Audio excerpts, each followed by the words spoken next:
Hello students, today we are going to start the chapter number 3 from gathering to growing food from the history section of SST for class 6th. And in this chapter we discuss about how the hunter gatherers of farmers and peasants they becomes to the farmers. Okay. And varieties of food.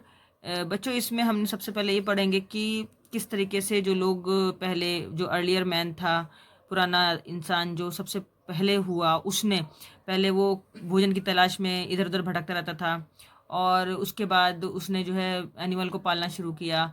और उसके पहले भी क्या होता था कि वो व्यक्ति जो है वो हमेशा जंगलों में इधर उधर घूमना, वहाँ पे फल फूल कंद मूल जो भी मिल गए उनको खाना और उसके बाद एनिमल्स को मार के खाना। इस तरीके से वो हंटर और गैदरर्स था, हंटिंग करता था, एनिमल्स की शिकार करता था और फूड को इधर उधर से गैदर करता था।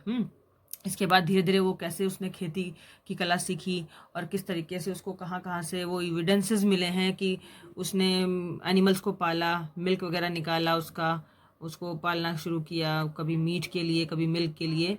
ये सब हम इसमें पढ़ने वाले हैं। इनमें बहुत सारी ये बताई गई है। तो beginnings of farming and herding का मतलब ये हुआ कि अगर हम चैप्टर नंबर 2 में इससे पहले पढ़ चुके हैं कि जैसे जैसे क्लाइमेट चेंज होता गया वैसे वैसे पहले लोग जो थे वो फूड के लिए मेनली जो है पहले तो एनिमल पर डिपेंड थे, उसके बाद प्लांट्स पर डिपेंड हुए। आदमियों ने या कह लो औरतों ने, जब जो उस समय वहाँ पे लोग प्रेजेंट थे, उनने बहुत सारे एडिबल प्लांट्स पहले खाए और धीरे धीरे क्या हुआ कि जब उनको कभी प्लांट की कमी हुई तो उन्होंने जो है ज़मीन को खोद करके वहाँ से कंदमूल भी निकाले, फलों को तोड़ा, फलों को खाया। इसके अलावा जब वहाँ पे ख़त्म हो गया तो वहाँ पे जो एनिमल्स थे उनको खाया। पहले कच्चा मांस खाते थे, उसके बाद में उसको पका के जब आग की खोज हो गई तो उन्होंने डिस्कवरी ऑफ फायर के बाद में जो है उस मांस को भून करके पका करके खाना शुरू कर दिया। अब आता है कि जब उसके पास एनिमल्स की कमी हुई तो उसने शायद ये देखा कि कुछ उसके पास सीड्स थे पहले से जो पड़े हुए थे, वहाँ पर वो मिट्टी में चले गए और मिट्टी में जाने के बाद में उसने उन्हें ग्रो होते हुए देखा। और जब वो ग्रो होते हुए देखा तो उसके बाद जो उसमें छोटे छोटे बीज आते हैं, सीड्स आ गए, उनको उसने पकते हुए भी देखा। तो इस तरीके से शायद उसने ये जाना कि किस तरीके से फार्मिंग की जाती है। और जो पूरी फैमिली में जो आदमी होता था वो खेती करता था, लेकिन जो उसके बच्चे होते थे, वीमेंस होती थी, वो सारे के सारे जो है एनिमल्स की टेमिंग करते थे, एनिमल्स को पालते थे। और उसके अलावा वो लोग जो है एनिमल्स को फूड के लिए भी खोजते थे। और they also tame animals by leaving food for them near their shelter. मतलब कहने का ये है कि वो जहाँ रहते थे अपने गुफाओं के किनारे या गुफाओं के पास, उन्होंने कुछ एनिमल्स को डोमेस्टिकेट करना शुरू कर दिया, पालना शुरू कर दिया और उनके लिए कुछ कुछ फूड भी छोड़ना शुरू कर दिया जिससे कि वो डोमेस्टिकेट करते रहे। सबसे पहले जो आदमी ने जिस जानवर को पाला वो कौन था? वो एक डॉग था, कुत्ता था जिसको उसने पाला। उसके बाद उन्होंने अपने कैंप्स के जो आसपास के एरिया में उन्होंने शीप, गोट, कैटल और पिग्स, इनको झुंडों में पालना शुरू कर दिया। और उसके अलावा उन्होंने घास भी खाई। फिर वाइल्ड एनिमल्स से प्रोटेक्ट करने के लिए अपने जानवरों को और अपने खेतों को वो लोग हर्डर्स बने। हर्डर्स का मतलब हो गया कि उन्होंने झुंड में रखना शुरू कर दिया, क्योंकि अकेले जानवर को तो कोई ना कोई वाइल्ड एनिमल खा जाता था, तो इसलिए उन्होंने झुंड में रखना शुरू कर दिया कई सारे एनिमल को। फिर डोमेस्टिकेशन शुरू किया। डोमेस्टिकेशन के कई सारे प्रमाण या एविडेंसेस मिले हुए हैं कई जगह पर, जहाँ पर जो है कुछ एनिमल की बोन्स मिली हैं, टीथ्स मिले हैं। और वहाँ पर वो लोग एनिमल्स को ब्रीड कराया करते थे उनकी जनसंख्या बढ़ाने के लिए, और उनसे दूध वगैरह, मीट वगैरह के प्रोडक्शन के लिए उनको पालते भी थे। अब आता है new way of life. New way of life में हम ये पढ़ेंगे बच्चों की, जब इंसान जो था उसने खेती की कला सीख ली और उसने प्लांट को ग्रो करा के देख लिया, तो उसमें प्लांट को कैसे उसकी देखभाल करनी है, उसको उसमें पानी कैसे देना है, उसमें से खरपतवार वीडिंग कैसे करनी है, निकालनी है, और एनिमल से और बर्ड से उसको कैसे बचाना है, ये सब उसने सीखा और ग्रेन्स को फुल्ली ग्रो किया। इसके बाद जब ग्रो करके ग्रेन्स पक जाता था तो उसको स्टोर करने की कला भी उसने सीखी। वो बड़ी बड़ी गड्ढे, काफ़ी सारे मिट्टी के जो है उसने बड़े बड़े पॉट्स बनाए, उनमें उसको स्टोर किया ग्रेन्स को। और गड्ढे भी खोदे बड़े बड़े इसमें अर्थ में, और उनमें क्ले पॉट्स रखे, वुवन बास्केट्स रखी, डक पिट्स वगैरह ग्राउंड में खोदे, जिससे कि डगिंग करके उसमें भी वो अनाज को सुरक्षित रखता था। अब आता है एनिमल्स की स्टोरिंग करने के लिए उसने क्या किया। एनिमल्स तो नेचुरली मल्टीप्लाई कर सकते थे, इसलिए उसने जो है उनकी देखरेख करनी शुरू करी। एनिमल्स से उसको मिल्क, मीट, फूड्स, रिसोर्सेज वगैरह मिलते थे। अब इन सब चीज़ों के अलावा पहला फार्मर्स और हर्डर्स को हम देखें तो हम मैप नंबर 2 में जाएंगे। हमें मैप नंबर 2 में ये देखने को मिल जाता है कि ये देखो, ये है मैप। इसमें हमने देखा है कि जैसे बुरजोम है, ये कश्मीर के पास है, मेहरगढ़ है, ये पाकिस्तान में एरिया है, कोडलीवाड़ा है, ये मध्य प्रदेश में है, महागढ़ा का एरिया विंध्या पहाड़ियों के पास मध्य प्रदेश में है, चिरान जो है यूपी में है, उत्तर प्रदेश में, दाउजली हेडिंग है, ये असम के रीजन में पड़ती है। और नीचे देखिए हारुल का क्षेत्र है, हालुल और पयमपली, ये केरला में है, केरला नहीं तमिलनाडु में। तो इन सब में देखिए यहाँ पर जो ब्लू ब्लू स्क्वायर्स बने हैं, इन सब एरियाज में लोग एनिमल की रियरिंग करते थे, हर्डिंग करते थे, यानी कि झुंडों में भी पालते थे, डोमेस्टिकेट भी करते थे। और एनिमल्स के अलावा इन्होंने यहाँ पर बार्ली, वीट, राइस वगैरह उगा करके खेती की कला भी सीखी। ठीक है, आर्ट ऑफ एग्रीकल्चर भी सीखा। साइंटिस्ट को कई जगह एविडेंसेस मिले हैं, उन्होंने उस एविडेंसेस की स्टडी की है कि उनमें एविडेंसेस के रूप में उनको कई सारे प्लांट्स मिले हैं, कई सारे एनिमल्स की बोन्स मिली है, फॉसिल्स मिले हैं, और कई सारी जगह उन्हें बर्न्ड सीड्स भी मिले हैं। नंबर ऑफ क्रॉप्स की मतलब ये इस बात का एक प्रतीक है, एक एविडेंस है, प्रमाण है कि अगर वहाँ पर भुने हुए उन्हें अनाज मिले हैं, अनाज के दाने मिले, तो उसका मतलब है वहाँ कहीं ना कहीं खेती हुआ करती थी, और उस खेती में लोगों को पकाने की कला आती थी कि वो they also usually eat the food after ripen और आफ्टर कुकिंग। अब उसके बाद आता है बच्चों, ये आपको एक टेबल दिखाई गई है यहाँ पे, ग्रेन एंड बोन्स और साइट्स। यहाँ पर देखिए कि ये मेहरगढ़ का एरिया है जो पाकिस्तान में इस समय। यहाँ पे वीट, बार्ली, शीप, गोट, कैटल, यानी कि गेहूं और बार्ली उगाई जाती थी, और शीप, गोट, कैटल पाला जाता था। कोल्डी हवा जो है उत्तर प्रदेश में है, वहाँ पे राइस और फ्रेगमेंट्री एनिमल्स बोन्स मिली हैं, जहाँ पर से पता लगता है कि ये लोग एनिमल की रियरिंग और हर्डिंग करते थे और राइस उगाते थे।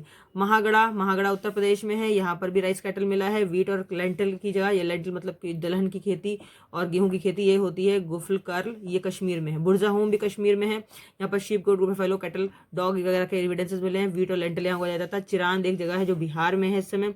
वीट, ग्रीन ग्राम यानी कि हरा चना और मटर, बार्ली है ना, बफेलो और ऑक्स वगैरह पालने की। हालुर, ये हालुर जो आंध्र प्रदेश में है, यहाँ पर मिलेट्स वगैरह उगाए जाते थे, जैसे रागी है, ज्वार, बाजरा, ओट्स वगैरह। और कैटल में शीप, गोट, पिग पाले जाते थे। पयमपाली एक जो है आंध्र प्रदेश में है, यहाँ पर ब्लैक ग्राम काला चना उगाते थे लोग, और कैटल में शीप, पिग ये सब पालते थे। ये लोग अनाज में मिलेट्स वगैरह भी उगाते थे। अब आता है बच्चों, ये लोग इस तरीके के काम करते थे तो उनको बहुत सारे औजारों की जरूरत पड़ती थी। इन औजारों के लिए जैसे डिगिंग टूल्स वगैरह थे, पैलियोलिथिक एरा में मिले हैं। यहाँ पर ये स्टोन के टूल्स पहले यूज़ करते थे जो पैलियोलिथिक साइट्स पर मिले हैं, पैलियोलिथिक टूल्स में। और उसके बाद में जब इन टूल्स को और शार्पन करके फाइन कटिंग एजेस में डेवलप किया गया तो इसे नियोलिथिक पीरियड का बोला गया। फाइन कटिंग एजेस में मोर्टार्स वगैरह हैं, पेस्टल हैं, यानी कि जिससे कि खरल, मोटार, खरल, और मतलब जैसे आप लोगों ने डॉक्टरों के पास देखा होगा कि वो लोग दवाई पीसने के लिए खरल का यूज़ करते हैं, जिसमें वो दवाई पीसते हैं, तो मोटर और पिस्टल का यूज़ करते हैं। तो मूसली और खरल का यूज़ करके, जैसे कि आपके यहाँ जनरली घरों में होता है इमामदस्ता, उस तरीके का जो है मोटर और पिस्टल का यूज़ किया, तो जिससे कि ग्रेन ग्राइंड कर सके। फिर जैसे चक्की का निर्माण हुआ, चक्की में आटा पीसना, ठीक है।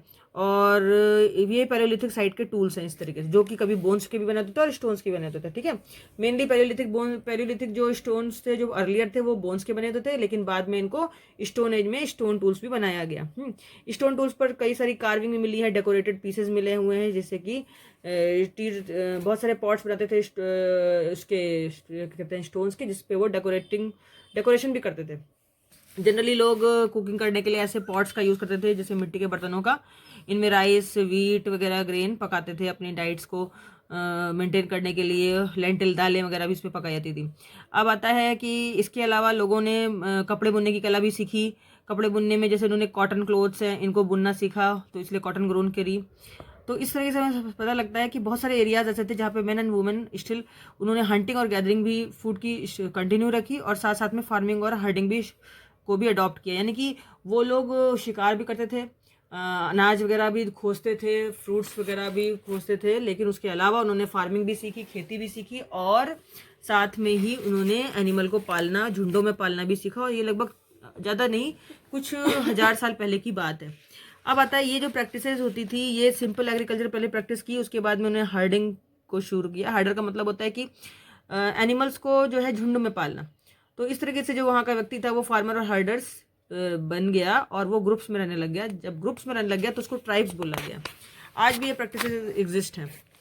अब आता है बच्चों, मेहरगढ़ एक ऐसी जगह है जो बोलान पासेस के पास है। ये लगभग ईरान का एरिया है, और ये एक ऐसा मेहरगढ़ एक ऐसा ही जगह है जहाँ पर मेन एंड वुमेन दोनों ने ही बार्ली घर से ग्रो कराई जाती, वीट और शीप और गोट्स की रियरिंग कैसे हुई, ये सबसे पहले मेहरगढ़ जो है एरिया है इसमें सीखा। ठीक है, अब आता है आर्कियोलॉजिस्ट जिन्होंने कई सारी साइट्स में एक्सकवेशन किया है, खोज की है, उन्होंने खुदाई में ये निकाला है कि बहुत सारे उनको ऐसे एनिमल बोन्स मिले और अर्लीस्ट लेवल के, जहाँ पर उन्होंने देखा कि जैसे कि डियर हिरन के बोन्स हैं, पिग्स की बोन्स हैं, शीप और गोट वगैरह भी मिले, तो इनकी भी बोन्स मिली हैं। लेटर में बहुत सारे कैटल्स की बोन्स मिली हैं, जिससे ये पता लगता है कि यहाँ पर लोग रहते थे और एनिमल की रियरिंग करते थे, हंटिंग करते थे, और उसके बाद में फूड गैदरिंग करते हुए वो फार्मिंग भी सीखी और हर्डिंग भी सीखी।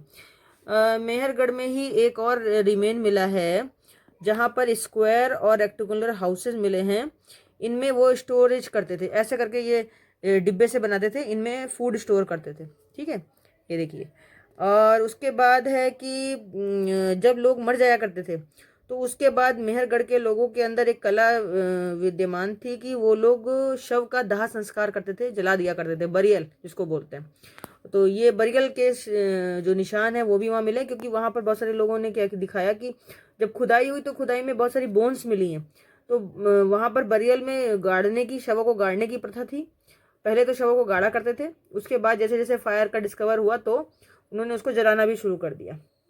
तो हम इस तरीके से बच्चों, ये चैप्टर यहीं पर फिनिश होता है। और हमने ये देखा यहाँ पर कि जो डेड पर्सन्स थे उनके साथ एक जगह से, मेहरगढ़ में ही एक जगह ऐसी मिली है जहाँ पर एक आदमी का शव मिला है, उसके साथ साथ एक गोट का शव भी मिला है।